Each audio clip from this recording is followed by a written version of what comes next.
안녕하세요. 요즘 주식하는 인구가 점점 늘어나고 있습니다. 정확한 수치는 아니지만 1,400만 명의 개인들이 주식판에 있는 겁니다.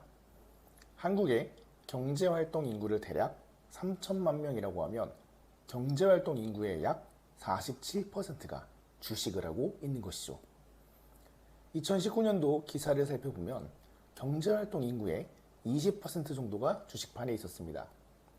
불과 5년 만에 주식 인구가 엄청나게 증가했죠.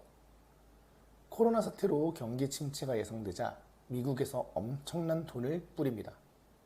미 증시는 V자 반등을 하고 엄청난 상승장이 펼쳐지죠.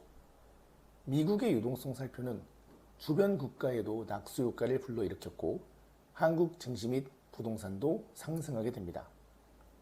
그게 2021년도입니다. 당시 벼락거지라는 말이 유행이었죠.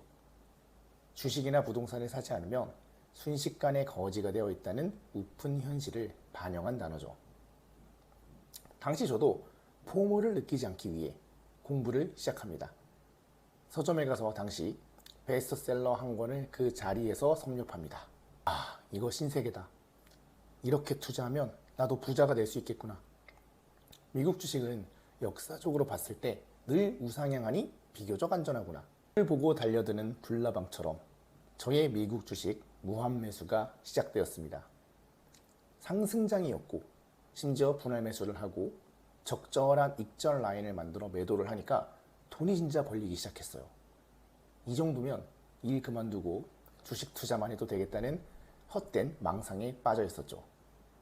밀물이 있으면 썰물이 있고 달이 차오르면 기울어진다는 사실을 잊고 살아갔습니다. 팬데믹 당시에 미친 유동성은 자산 가격의 상승을 불러일으켰고 인플레라는 씨앗에 비료를 뿌려대고 있었던 걸 잊고 있었던 겁니다. 물가가 너무 높아지자 미국은 금리를 올리기 시작합니다. 그와 함께 주식시장은 하락하고 저의 계좌는 처참하게 녹아내리기 시작합니다. 시장의 분위기가 변한지도 모른 채 무지성으로 무한매수를 계속했고 밀물이 들어오면 도망쳐야 하는데 마지막까지 모시조개 한번 잡아보겠다고 끝까지 시장에 남아 있었습니다. 그 결과는 정말 처참했어요. 당시 3배수 레버리지 투자가 무조건 좋은 줄 알았는데 하락장에선 무시무시한 괴물이 되어 있었습니다. 계좌를 열어보면 시퍼런 녀석들이 저를 바라보고 있었죠. 거의 벤츠 한 대 값이었습니다. 후회가 밀려와도 이미 늦었죠.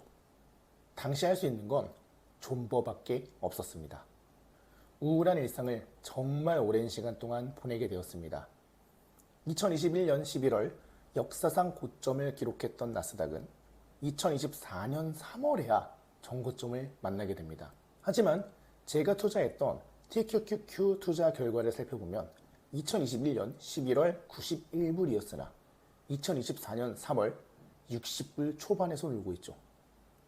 심지어 올해 7월 나스닥 신고점을 갱신할 때도 85불 정도로 전고점을 탈환하지 못했습니다. 레버리지는 하락장에서 무섭게 녹아내리기 때문에 시장의 엄청난 상승세가 아니라면 좀처럼 전고점 탈환은 어렵습니다. 벤츠 한 대 값의 레슨비를 내고 배운 교훈이 하나 있습니다. 절대로 치열한 공부 없이 큰 돈을 투자하면 안 된다. 어설프게 공부해서 투자하면 필패한다. 마치 더하기 빼기를 배웠다고 미적분 문제를 풀려고 하는 것과 같습니다. 물론 미적분 개념을 모두 배웠다고 실전 문제를 풀 수 있는 건 아닙니다.